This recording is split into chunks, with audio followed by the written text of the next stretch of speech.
Hello friends, unit 3 read 2 stress control એક્સરસાઇઝમાં આપ સૌ લર્નર્સનું સ્વાગત છે. ફ્રેન્ડ્સ, આપણે અગાઉ જોઈ ગયા સ્ટ્રેન્થનિંગ યોર મેન્ટલ ફ્લેક્સિબિલિટીમાં કે આપણી મેન્ટલ એબિલિટી જે છે, ફ્લેક્સિબિલિટી છે, કોઈ પણ કન્ડિશનમાં માઇન્ડ, બોડી અને ઇમોશન્સને કંટ્રોલ કરવાની એની અમુક પદ્ધતિઓ, મેથડ્સ જોઈ ગયા છે. પણ જે નાની નાની એક્સરસાઇઝ છે આજના એકદમ ઝડપી યુગના અંદર, તો કેવી રીતે એક્સરસાઇઝ કરી શકાય, અઠવાડિયાના પરમેનન્ટ સોલ્યુશન માટે હું સતત તણાવગ્રસ્ત રહેતો હોય તો શોર્ટ ટાઈમના અંદર સ્ટ્રેસ ફ્રી કઈ રીતે થઈ શકું, તો એના માટે આ રીડમાં એટલે કે રીડ 2માં અમુક એક્સરસાઇઝ જોવાના છે. સ્ટ્રેસ કંટ્રોલ એક્સરસાઇઝીસનો આપણે અભ્યાસ કરવાના છે. તો આજે આપણે સ્ટાર્ટ કરવાના છે. તો શોર્ટ મેડિટેશન છે નંબર 1માં. શોર્ટ મેડિટેશન એટલે કે મનન, નાનું મનન કરવાનું. મનન જે બરાબર શ્વસન ક્રિયા પણ એમાં સાબિત શકે. તો let's start with the first point. પહેલો પોઈન્ટ શું કહે છે? Make yourself comfortable and close your eyes. પોતાની જાતને સ્વસ્થ બનાવો, એકદમ કમ્ફર્ટેબલ બનાવો. તમને અનુકૂળ લાગે એવી જગ્યાએ બેસો જ્યાં કોઈ પણ જાતનો ઘોંઘાટ કે એવું કંઈક ન હોય. સેકન્ડ પોઈન્ટ છે choose a word that symbolizes. કોઈ એવો એક શબ્દ તમે પકડી લો કે જે સિમ્બોલાઇઝ કરે છે, જે તમને દર્શાવે છે, એની કોઈ ઇમેજ તમારા મગજના અંદર ક્રિએટ થતી હોય કે જે શું કરતી હોય એ ઇમેજ? કામનેસ ટુ યુ, તમને શાંત રાખતી હોય.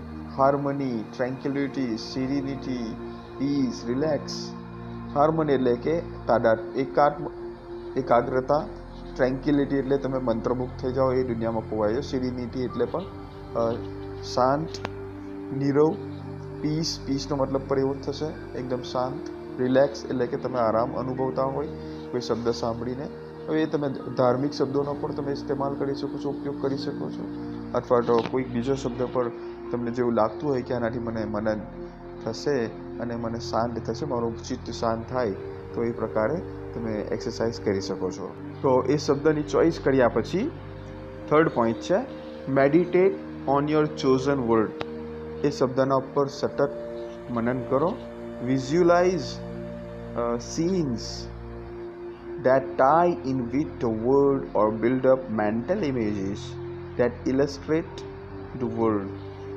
હવે એ શબ્દને વિઝ્યુલાઇઝ કરવાની કોશિશ કરો. દાખલા તરીકે વિઝ્યુલાઇઝ કરો એટલે શું? દ્રષ્ટિ ગોચર કરું, કોઈ દ્રષ્ટિ કેળવવી કશું કોઈ વસ્તુ જોવા માટે, તો એ સીનને જોવા માટે. દાખલા તરીકે કુદરતી દ્રશ્યને મગજમાં રાખો, એ શબ્દ રાખો, કુદરતી દ્રશ્ય કેવું હોય એમ. અથવા નદી લઈ લો, આકાશ લઈ લો, તાળાવાળું, સ્ટાર્સવાળું આકાશ લઈ લો, પહાડો લઈ લો. કોઈ પણ એક શબ્દ લઈ લો જે તમને શાંત કરી શકતા હોય. અથવા તમે પરમેશ્વર ખુદાનું નામ લઈ શકો છો, એવી તમને એના પર પણ મનન કરી શકો, એની બનાવેલી વસ્તુઓ પર મનન કરી શકો છો. Visualise that scenes that tie in with the word.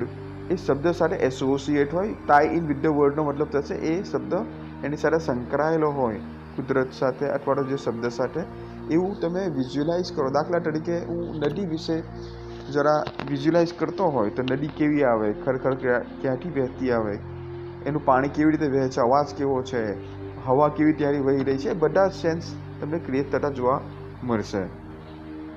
And that word or build up mental images that illustrate એટલે કે દર્શાવે છે. ધ વર્ડ, એ વર્ડને તમને એક્સપ્લેન કરશે. કેવો બર્ડ્સ ઇન ધ સ્કાય, એ પક્ષીઓ કેવા પ્રકારના પક્ષીઓ ત્યાં ઉડશે, તમને આખું વિઝ્યુલાઇઝેશન થશે તમને. પણ તમારે એના માટે શાંત રાખવું પડશે, ચિત્તને આંખો બંધ રાખીને લાંબા શ્વાસ લેવા પડશે. You can also spend some time imagining what it would feel like if you experience harmony or tranquility inside yourself. અને આ શબ્દને અનુભવ્યા પછી, એની મેન્ટલ ઇમેજીસ અનુભવ્યા પછી તમે એ ટાઈમને સ્પેન્ડ કરી શકો છો, ઇમેજિન કરી શકો છો, ઇમેજિનેશનની સાથે સમયને વ્યતીત કરી શકો છો. Vote it would feel like if you experienced harmony. જો તમે આવી હાર્મની એટલે એકાગ્રતા તમે આવો અનુભવ કર્યો હોય, ટ્રેન્ક્યુલિટી એટલે કે કોઈની સાથે તાદાત્મ્ય અનુભવ્યું હોય, તો એ તમે તમારી અંદર પણ એ પ્રકારનું તાદાત્મ્ય અનુભવશો, શાંત અનુભવશો. દાખલા તરીકે હું નેચરની વચ્ચે પોતાની જાતને જોતો હોય, નેચર શબ્દ, તો પોતાની જાતને નેચર વચ્ચે બેસેલો જોઈશ અને ત્યાં આગળ અનુભૂતિ કરીશ કે ઠંડો પવન આવી રહ્યો છે, આજુબાજુ સુવાસ આવી રહી છે, કોઈક સ્પંદન થઈ રહ્યું છે પર્ણોનું.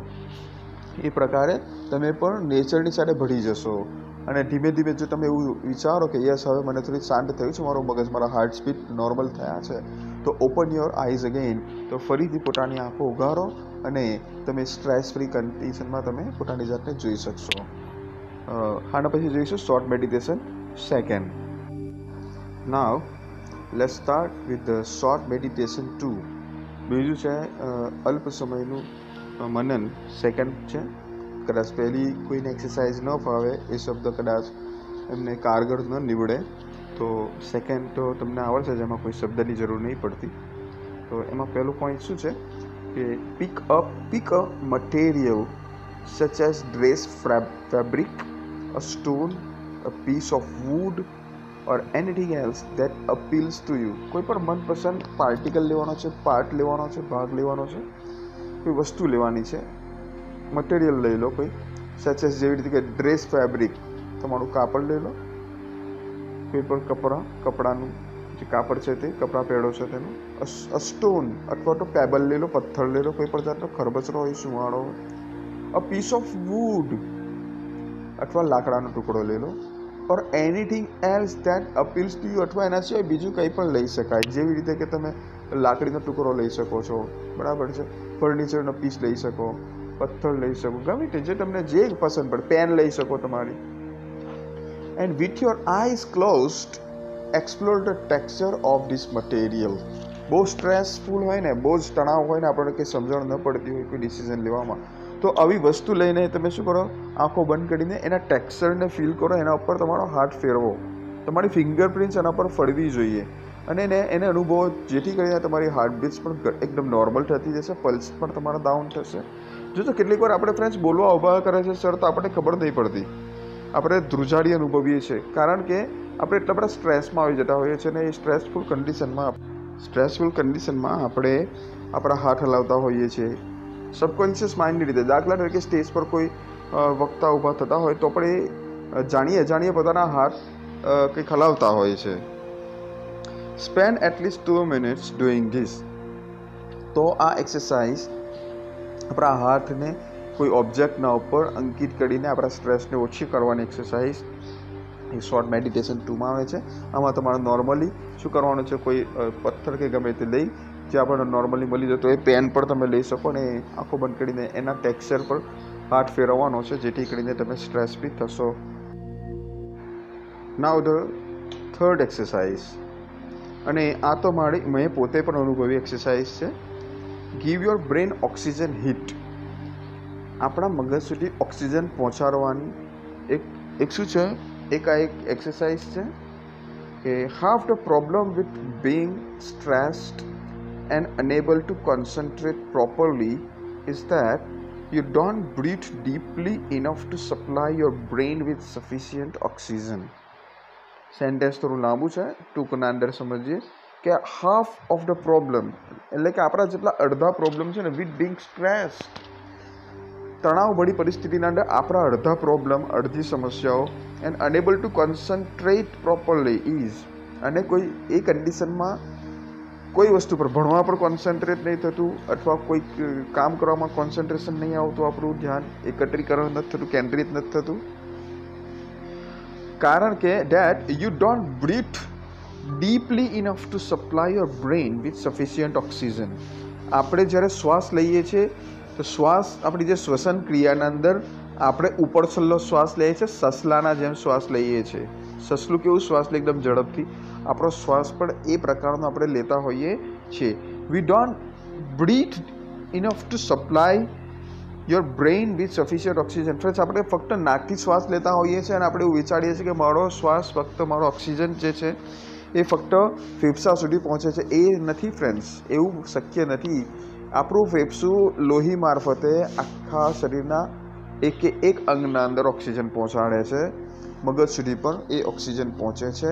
એટલા માટે આપણે થાક પણ અનુભવતા નથી, રાઈટ. પરંતુ ડીપ આપણે ઓક્સિજન બ્રીથિંગ કરવી પડશે, આપણે શ્વસન ક્રિયા આપણે થોડીક ઊંડા શ્વાસ લેવા પડશે, તો જ ઓક્સિજન મગજ સુધી પહોંચી શકશે. નહીં તો કેટલીક વાર ચક્કર આવીને પડી જાય છે. જ્યારે સ્ટુડન્ટ્સ પ્રેયરમાં ઊભા પ્રેયર કરતા હોય અને તે વખતે શ્વસન ક્રિયા એમની ફાસ્ટ ચાલતી હોય અને એમની બોડીની જે સ્ટેચર જે છે, એમની ઊભું રહેવાની જે પદ્ધતિ જે છે, જેના કારણે ઓક્સિજન મગજ સુધી પણ ન પહોંચી શકે, તો એ કન્ડિશનમાં ચક્કર આવીને પડી જવાની સંભાવનાઓ વધી જતી હોય છે. વેન વી ગેટ સ્ટ્રેસ, જો આપણે તણાવગ્રસ્ત હોઈએ, we tend to hold our breath. જો ફ્રેન્ડ્સ, અહીંયા બે સ્પેલિંગ પણ જોવા મળે છે. ઉપર બ્રીથનો સ્પેલિંગ જો BREATH અને અહીંયા ખાલી બ્રીથ જે છે બ્રેથ BREATH. તો બંનેના વચ્ચે શું ડિફરન્સ છે? ઈ લગાડવાથી ક્રિયા પણ બને છે અને ઈ વિના એ નાઉન બને છે. વેન વી ગેટ સ્ટ્રેસ, જ્યારે આપણે તણાવગ્રસ્ત હોઈએ, we tend to hold our breath or only breathe in a shallow way. આપણે આપણા શ્વાસને પકડી રાખીએ છીએ, અથવા શ્વાસ પણ લઈએ ત્યારે કેવો લે છે? Shallow way. Breathe in a shallow way. Shallow એટલે ઉપર છલ્લો શ્વાસ લેતા હોઈએ છીએ, છબતરો જે કહીએ છીએ, ઉપર છલ્લો એટલે કે ઝડપથી શ્વાસ લેતા હોઈએ છીએ. Using only the top part of our lungs. આપણા ફેફસાના ઉપરના ભાગને જ ફક્ત શ્વાસમાં આપણે ઉપયોગ કરતા હોઈએ છીએ, જેથી આપણે ફેફસાના ઉપરના ભાગનો જ લાઈફ ટાઈમ ઇસ્તેમાલ કરીએ છીએ. જે અંદરનો ભાગ જે છે, અંદરની દિવાલો જેમાં છિદ્રો હોય છે, અને એ છિદ્રો દ્વારા આપણા લોહી મારફતે શરીરના દરેક અંગના અંદર ઓક્સિજન પહોંચે છે, તો એ નબળું પડે છે. In order to deepen your breathing and get oxygen all the way up into the brain again, do the following exercise for 2 minutes. તો આપણે તમારા શ્વાસને મગજ સુધી પહોંચાડવા માટે, ઓક્સિજન હીટ આપવા માટે તો શું કરવાનું છે? તો નીચેની એક્સરસાઇઝ કરીશું. નંબર 1 પોઈન્ટ વાઇઝ આપ્યું છે અહીંયા, એના પર પાછી 2 મિનિટની એક્સરસાઇઝ છે, ઝડપથી કરી શકશો. એક તો છે rub both your hands together for a moment to create energy. બંને હાથને તમે બંને પામ્સને, બંને હથેળીઓને બરાબર ઘસો, હાથને લઈને એકબીજાની પરસ્પર. Second point, place your palms one on top of the other on the area just below your navel. પછી બંને હાથને ક્યાં મૂકવાનું છે? નેવલની જસ્ટ નીચે, એટલે કે આપણી નાભી જે છે એના નીચેના ભાગના અંદર બંને એ આપણી જે હથેળીઓ જે છે એને મૂકશો, પામ્સને. One on top of the other, એટલે કે એકને તમારા બેલીની ઉપર આવશે, પેટના ઉપર આવશે, અને એક બીજી જે હશે એને તમે તમારા બીજા હથેળીના ઉપરના ભાગમાં મૂકશો, રાઈટ? નેવલની નીચે મૂકશો એ રીતે. અને એ હિસાબે બ્રીથ કોન્શિયસલી ઇનટુ યોર બેલી. અને તમને એવું લાગતું હોય કે મારું બેલી એટલે કે મારું પેટ ફૂલી જતું હોય, એવી રીતે શ્વાસ લેવાનો છે કોન્શિયસલી. એટલે કે તમને એવું ફીલ થવું જોઈએ કે મારે જો શ્વાસ લઉં છું પેટ સુધી પહોંચે છે. Making your palms rise every in breath. અને દરેક શ્વાસે તમારું પેટ ઊંચે આવવું જોઈએ, ફૂલવું જોઈએ, એ પ્રકારે શ્વાસ લેવો પડશે. Imagine breathing oxygen in your brain. અને આપણે એવી કલ્પના પણ સાથે સાથે કરવાની છે કે જે આપણે શ્વાસ લઈ રહેલા છે ને, એ આપણા મગજ સુધી ડાયરેક્ટ પહોંચે છે, એવી કલ્પના કરવાની છે. હાલાકે શ્વાસ તો આપણો ફેફસામાં જ જશે, અને ફેફસું શું કરશે? એ ઓક્સિજનને લોહી સાથે ભેરવશે, અને પછી શરીરના દરેક અંગ જે મગજ સુધી પર પહોંચી શકે, બ્રેન સુધી પર પહોંચે ત્યાં સુધી. ક્લાસરૂમમાં પણ એવું જ થાય છે મિત્રો. વર્ગખંડમાં આપણે કેટલીક વાર પીરિયડ પૂરો થાય, શિક્ષક બહાર જાય એટલે આપણે વાતો કરવામાં લાગી જઈએ છીએ, અને જ્યારે શિક્ષક આવે એટલે કોન્સન્ટ્રેટ થઈને ઊભા થઈએ છીએ. તો એ ઊભા થવાનું રીઝન રિસ્પેક્ટ આપવાનું તો છે જ સર, સાથે સાથે આપણી બોડીની જે મુવમેન્ટ જે છે ને તેને પણ બહુ જ મહત્વનું છે. કારણ કે જો આપણે ઊભા થઈશું તો આપણું બ્લડનું સર્ક્યુલેશન થોડુંક ફાસ્ટ થશે, અને આપણે બીજા વિષય ભણવા માટે તૈયાર રહીશું. નહીં તો શું થશે? આપણે બીજા આગલા પીરિયડના અંદર ખોવાયેલા રહીશું. દાખલા તરીકે ગણિતનો પીરિયડ હોય તો, અને આગળ ગુજરાતીનો પીરિયડ પૂરો થયો તો આપણે ગુજરાતીમાં જ મંત્રમુગ્ધ થઈને બેસી રહીશું, ગણિતનો કોઈ કોન્સેપ્ટ ક્લિયર નહીં થાય ફ્રેન્ડ્સ. તો આપણે ફિઝિકલી પણ થોડાક તૈયાર રહીએ છીએ, તો એ પ્રમાણે આપણે સર્ક્યુલેશન કરવું જોઈએ અને લોંગ બ્રીથિંગ કરવી પડશે. Now the next kind of resolution for stress control exercise, that is the crown pull. crown નો મતલબ થાય છે મિત્રો મુકટ. when we breathe, there is a microscopic movement of the cranial bones, which in turn allows the cerebrospinal fluid to move freely through the spinal column and the skull. એટલે સમજે તોડીને સેન્ટેન્સને સમજે મિત્રો. તો કેવું થાય છે કે વેન વી બ્રીથ, જો આપણે શ્વાસ લઈએ તો there is a microscopic movement. Microscopic એટલે એક સૂક્ષ્મ યંત્ર વડે જોઈ શકાય એવી એક મુવમેન્ટ થાય છે ઓફ ધ ક્રેનિયલ બોન્સ. ક્રેનિયલ બોન્સ એટલે આપણા મગજમાં ખોપડીના અંદર પાતળા હાડકા હોય છે પેપર જેવા, which in turn allows the cerebrospinal fluid to move freely.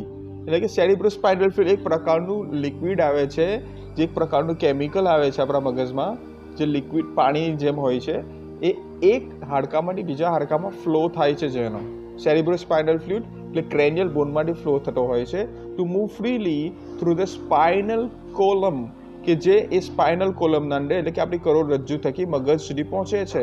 A liquid ફરતું રહે છે બ્લડની જેમ, એન્ડ ધ સ્કલ, અને આખા ખોપડીના અંદર એ ફ્લુઇડ ફરતું રહે છે, એ લિક્વિડ ફરતું રહે છે, જેથી કરીને આપણા શરીરના અંદર શું થાય છે, સિગ્નલ્સ મળે છે.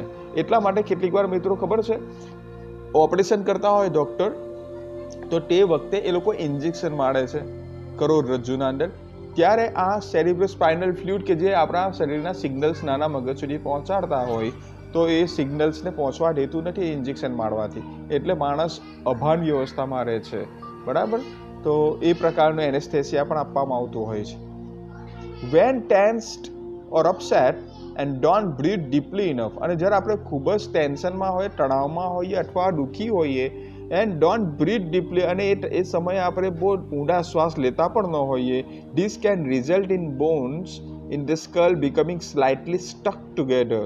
અને જ્યારે આપણે ટેન્શનમાં હોઈએ, શ્વસન ક્રિયા આપણી મંદ પડી જતી હોય, જેથી કરીને જે સેરિબ્રોસ્પાઇનલ ફ્લુઇડ જે છે એના પ્રવાહમાં પણ ઘટ આવી જાય છે, અને ડીપલી ઇનફ જઈ નથી શકતા આપણે શ્વાસ નહીં લેવાના કારણે, જેના કારણે શું થાય છે, જે પેલા પેપર જેવા ક્રેનિયલ બોન્સ, નાના બોન્સ હોય છે, એ સ્ટક ટુગેધર, ચોંટી જાય છે, સો ધેટ, જેથી કરીને the fluid can not circulate properly. એટલે આપણા મગજને જે પ્રોપર સિગ્નલ મળવા જોઈએ, જે ફંક્શન આપણું મગજ કરવું જોઈએ જે કન્ડિશનમાં, બરાબર, નોર્મલ કન્ડિશનમાં, એ નોર્મલ કન્ડિશનમાં આપણે એ ફંક્શન કરી શકતા નથી, ડિસિઝન લઈ શકતા નથી સ્ટ્રેસફુલ કન્ડિશનમાં. અને જ્યારે કોઈ પણ ડિસિઝન લઈએ છીએ ત્યારે તે ડિસિઝન આપણને કોઈ એક અવદશા તરફ લઈ જતું હોય છે, એટલે કે આપણને ઉતાવળો નિર્ણય કરવા પર મજબૂર કરી દે છે. અને ઉતાવળું કામ શેતાનનું એવું કહે છે ને, એટલે આપણે કોઈ દિવસ પર ઉતાવળું કામ કરીએ તો એનાથી આપણને નુકસાન થતું હોય છે, વિચારી શકતા નથી, ઠંડા મગજે વિચારી શકતા નથી, અને આપણે એમાં ગૂંચવાઈ પડીએ છીએ. Now the crown pull influences the flow of cerebrospinal fluid in a positive way. એટલે કે ક્રાઉન પુલ એક્સરસાઇઝ જે છે ને, એ ઇન્ફ્લુઅન્સ કરશે, અસર પહોંચાડશે કોને, the flow of cerebrospinal fluid. અગાઉ જોઈ ગયા એ મુજબ, જે આપણે ટેન્શનમાં હોઈએ અથવા કોઈ મુશ્કેલીમાં હોઈએ તો આપણું મગજના અંદર જે સેરિબ્રોસ્પાઇનલ ફ્લુઇડ જે છે મસ્તિષ્કના અંદર વહેતું જે પ્રવાહી છે, એનો પ્રવાહમાં મંદ આવી જાય છે, એટલે કે ધીમું પડી જાય છે. તો ધ ક્રાઉન પુલ એક્સરસાઇઝ જે છે એ ફ્લુઇડને પોઝિટિવ વેના અંદર એનું પ્રવાહ જાળવી રાખશે. ઇટ હેલ્પ્સ કામ યોર નર્વસ સિસ્ટમ, અને આપણી જે નર્વસ સિસ્ટમ છે, બરાબર, આપણી જે નસોની જે હલનચલનની સિસ્ટમ છે એને શાંત રાખશે, આપણી જે કરોડરજ્જુને લગતી જે કંઈ પણ સિસ્ટમ છે તેને. And can also often take away a headache or stress induced stomach ache and as well as helping you think clearly.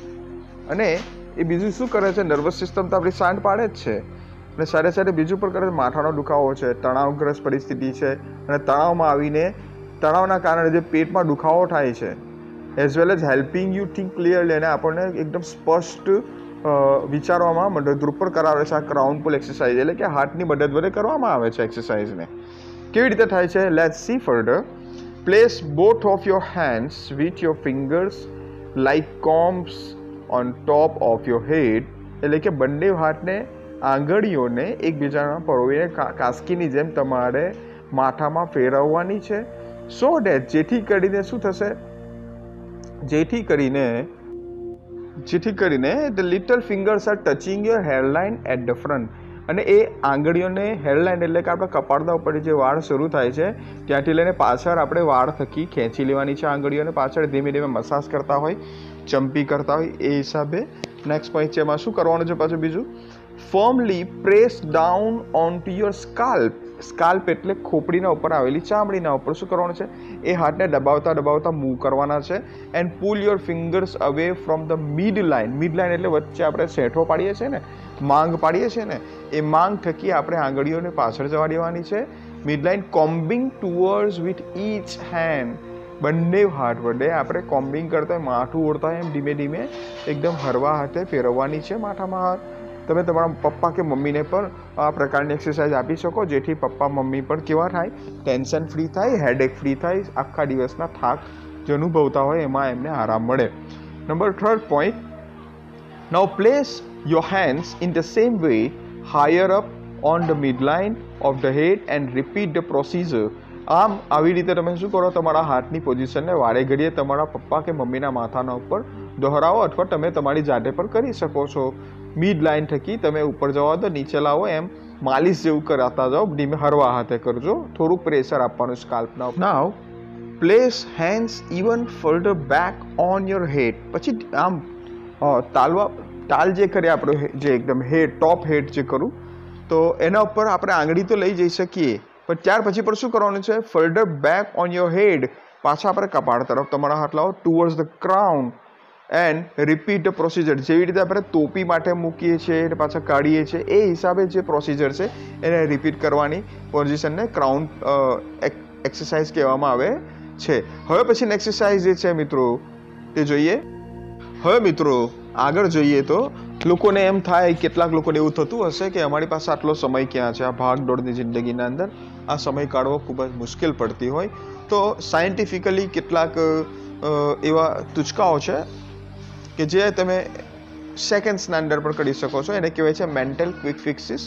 તો સ્ટ્રેસને દૂર કરવા માટે આપણે કેટલાક મેન્ટલ ક્વિક ફિક્સીસ જોઈ શકીએ જે તમને તરત આરામ આપતું હોય. ફર્સ્ટ છે put on some music you like. કેટલાક લોકો મ્યુઝિક વગાડી શકે, ડાન્સ થ્રુ ધ રૂમ, અને સાથે સાથે નાચી પણ શકે, નૃત્ય પણ કરી શકે. This creative activity exercises the right side of the brain and helps rebalance your brain. બહુ જ મહત્વની વાત અહીંયા કહેવામાં આવી છે. મ્યુઝિક અને ડાન્સથી શું ફરક પડે આપણા મગજના અંદર? ફરક એટલો પડે છે ફ્રેન્ડ્સ, કઈ એક સર્જનાત્મક પ્રવૃત્તિ છે જે એક્સરસાઇઝ કરાવે છે કયા ભાગને? મગજના જમણા ભાગને કરાવે છે.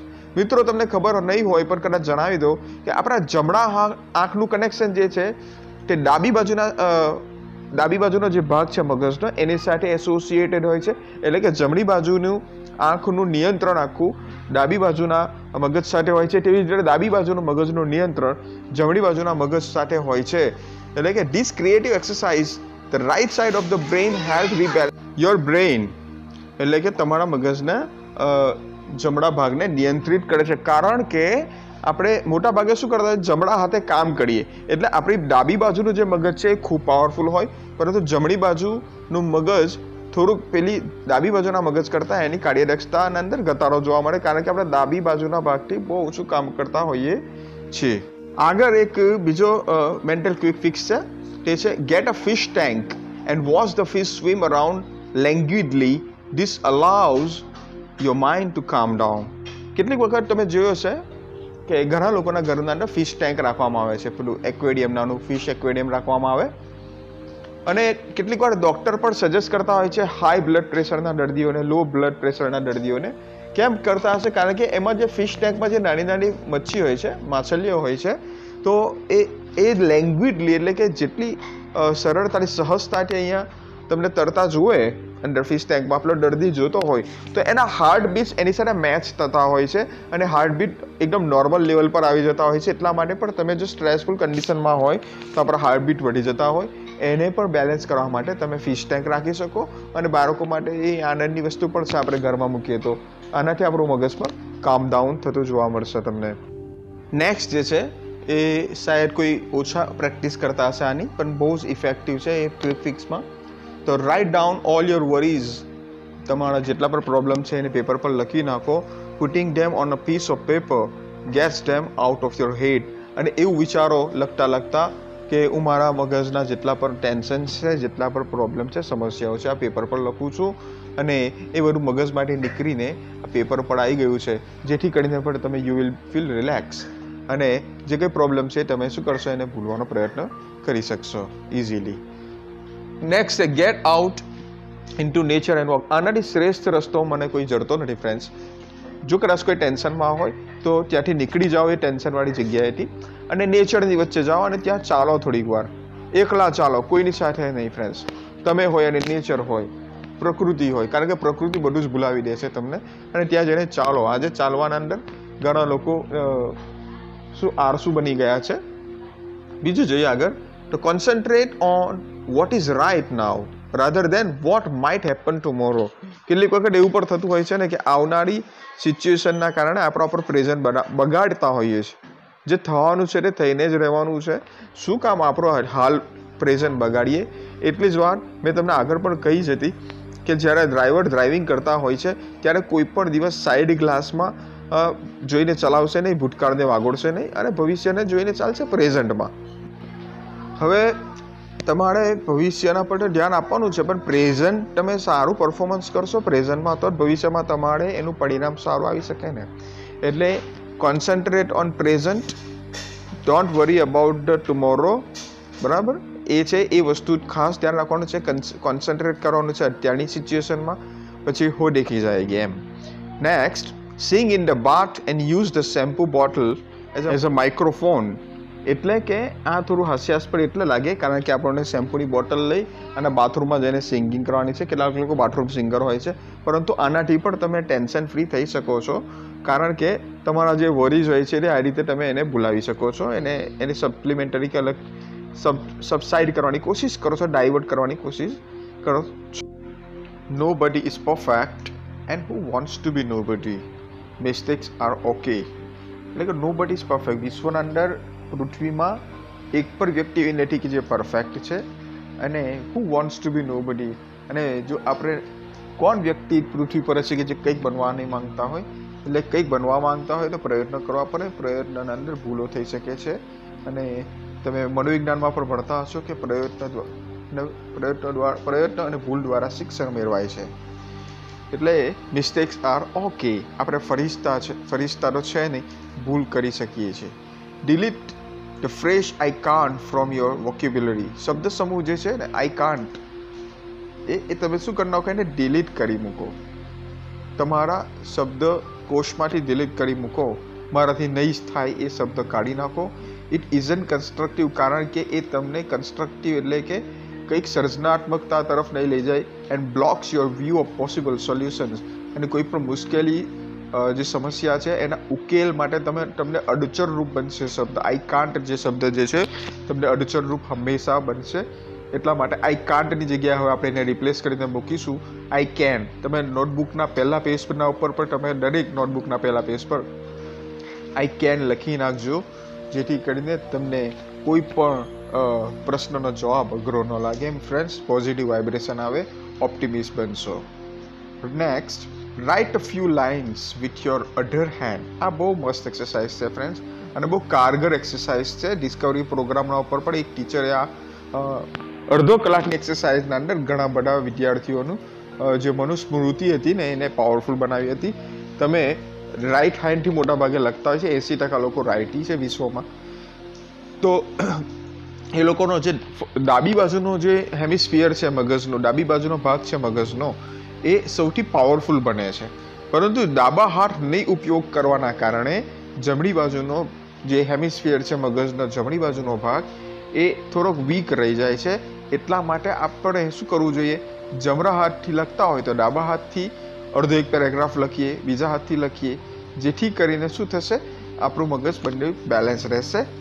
This rebalances the two hemisphere of the brain.